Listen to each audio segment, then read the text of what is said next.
y'all, long time no see. Ooh, the quality. I'm vlogging on my phone right now. The quality is actually a little better than I thought, but we'll see how it looks when I start editing.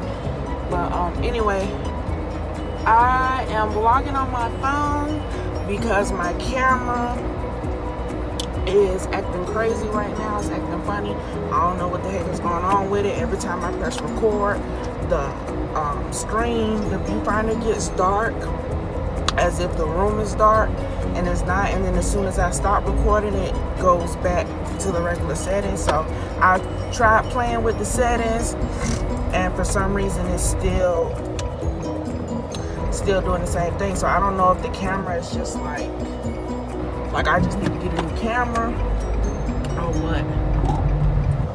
But anyway, I tried to record. I was gonna record like a sit down, either a chit chat, get ready with me type video, or just do like a regular like story time thing. I was gonna tell my labor and delivery story so I could have it uploaded. It's supposed to have been uploaded by now.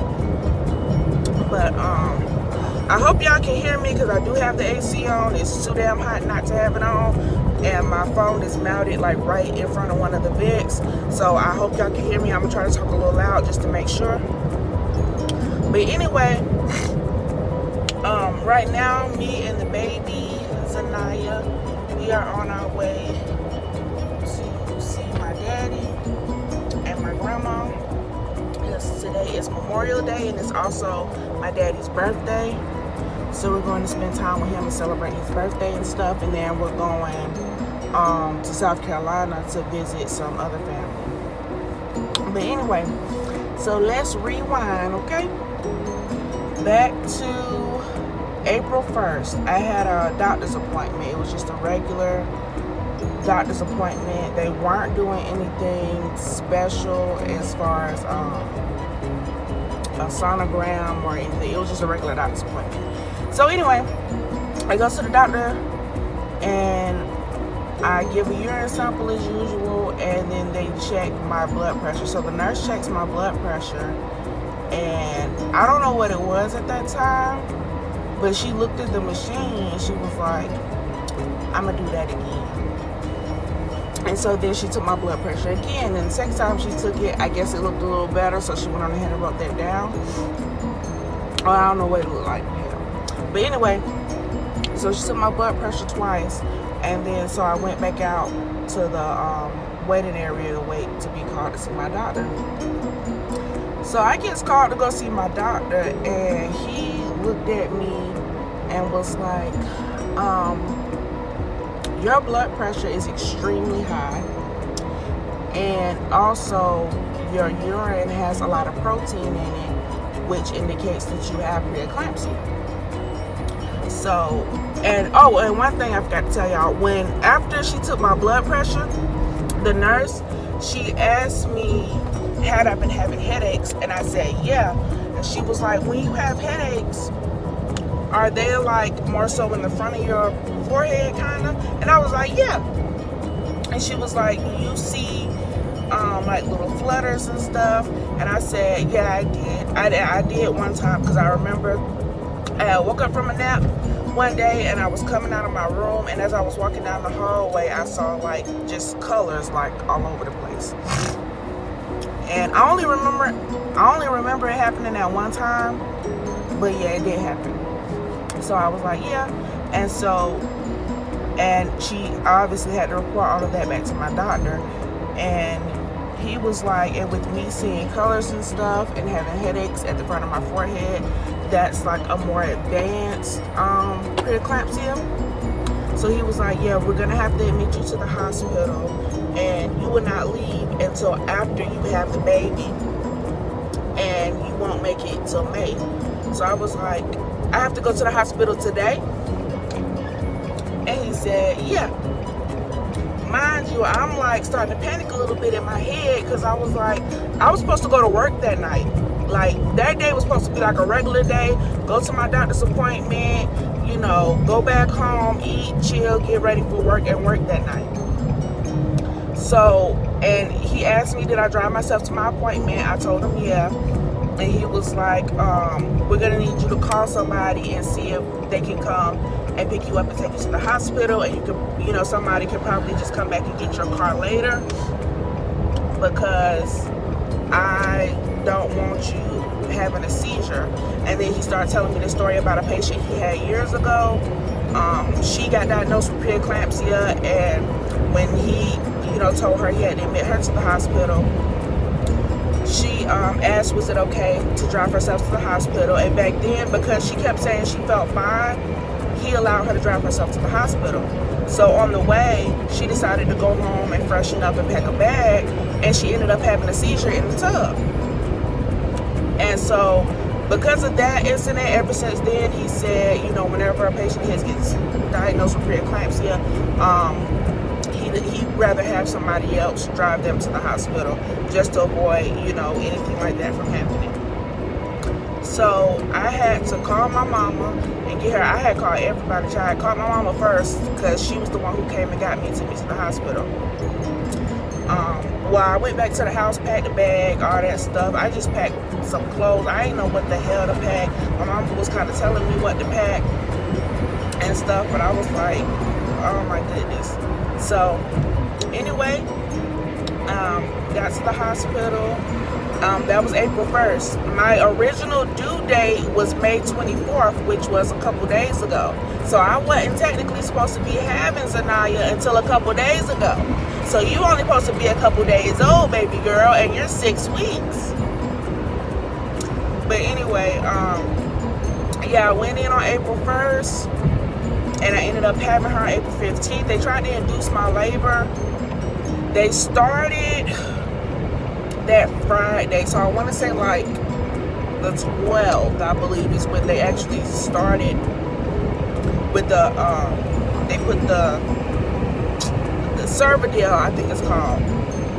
They put the thing up in my cervix to try to soften it up and to help me start dilating and stuff.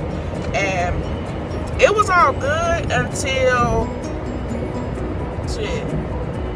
it was all good until, you know, I don't know. I thought I was progressing pretty fine. I mean, I don't really know what the hell to expect. This is my first child. But they checked me like 12 hours later. I was dilated 1.5 centimeters. And I was having contractions, but they were like super far apart, I think. And most of my contractions, honestly, I could barely feel them. I had some strong contractions, but most of them I couldn't even feel.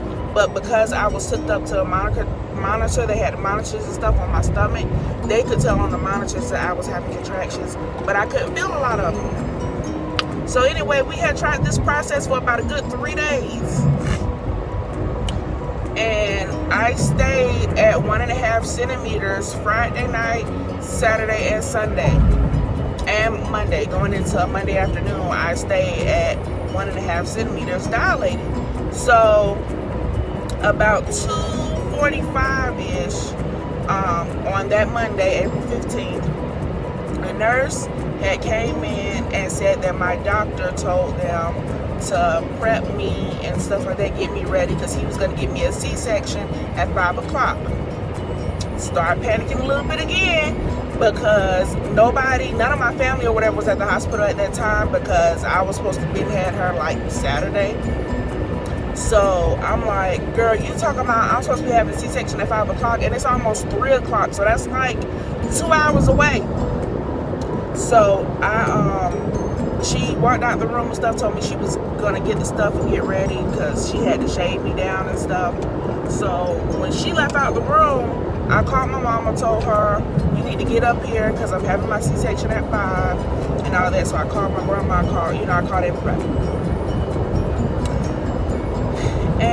And that's pretty much it. It's not like a long-winded story or a really dramatic story or nothing like that.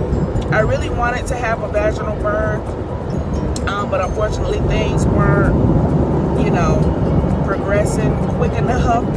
And on top of that, because I had preeclampsia and my blood pressure was like, it stayed pretty high most of the time, but it was okay. For the most part, it was okay. By there I mean like the doctors and stuff, like, because I was pregnant and stuff like that. You know, it came down a little bit. They had me on 2 different type of blood pressure medicines, and I'm on another. I'm on one of those blood pressure medicines now. But yeah, they had me on 2 blood pressure medicines. Then they had me on all this other stuff, you know, for the baby. You know, it was just so yeah. And then I ended up having her. I was scared about getting my epidural, but it wasn't bad. I thought it was gonna hurt like hell getting a needle in my spine, but it wasn't that bad. So yeah, and then I ended up having Zanaya April 15th at 5:41 p.m. And so I don't know. I kind of wish my story was a little bit more dramatic than that, but it's not. It's just, it is what it is. But yeah, I'm still kind of dealing with my blood pressure a little bit now, even though that I'm 6 weeks postpartum. I'm hoping that it goes back to normal. That's what my doctor's saying. He thinks it's going to go back to normal. Because before I got pregnant, I didn't have no problems with my blood pressure. So I'm praying that it goes back to normal. You know, like after a while, like when my body really, my hormones and everything really get back to normal, because I don't want to be on blood pressure pills for the rest of my days. As a matter of fact, after my last refill, I won't be on blood pressure medicine for the rest of my days, because you know what I'm gonna do after I'm done with my last refill? That's it for me with them blood pressure medicines. I'm just gonna really be careful about what I eat. You know, get back to, I'm waiting until after I'm like completely healed to get the okay from my doctor to start back exercising. But yeah, I'm gonna start back exercising and stuff this summer, probably sometime next month. And I'm just gonna start like real simple. I'm gonna start like walking and stuff. I'm not gonna do nothing too heavy, too aggressive, because I don't want to hurt myself or overwhelm myself. And yeah, so now that I've told y'all that, I can go back to vlogging. You know, I can go back to my regularly scheduled vlogging as I planned. But I think from now on, I'm just gonna have to, until I figure out what's going on with my camera and I can fix it, or I could just save up the money to get another camera, I'm just gonna have to vlog on my phone. And I done started editing on iMovie on my phone, so I'm kind of teaching myself how to do that. And yeah, so this vlog, I don't know exactly when it's gonna be coming out, but it'll be out soon.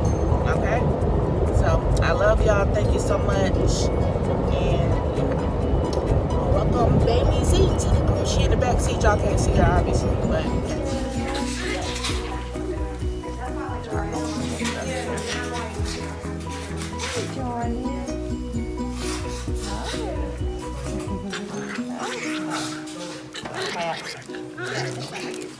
Okay.